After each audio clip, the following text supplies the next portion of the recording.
Who am I supposed to love? Who is my neighbor? Well, in reply, Jesus said, a man was going down from Jerusalem to Jericho when he fell into the hands of robbers. They stripped him of his clothes, beat him, and went away, leaving him half dead. A priest happened to be going down the same road, and when he saw the man, he passed by on the other side. So too a Levite, when he came to the place and saw him, passed by on the other side. What a terrible thing that these two guys see a man in need and they just walk on by. But it's worse. These men were Jewish, this priest and this Levite, and they knew that the man who had been beaten was also Jewish. Well, how would they know? It says the robbers beat him and stripped him.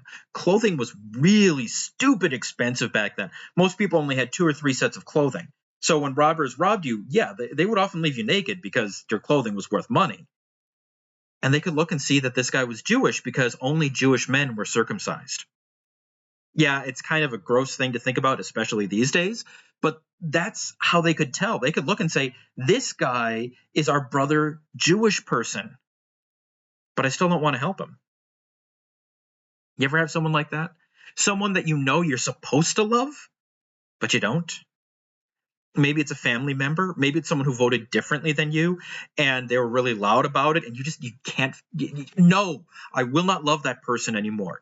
Maybe it's someone that you used to love and you should have kept loving, but you don't anymore.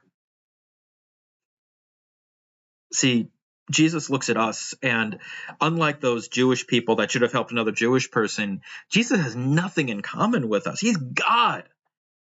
But he chose to have something in common with us. The Word became flesh and made his dwelling among us. He chose to become our brother, and he chose to suffer on our behalf. For every time I failed to love, Jesus succeeded, and he's taken my sin away and given me his record.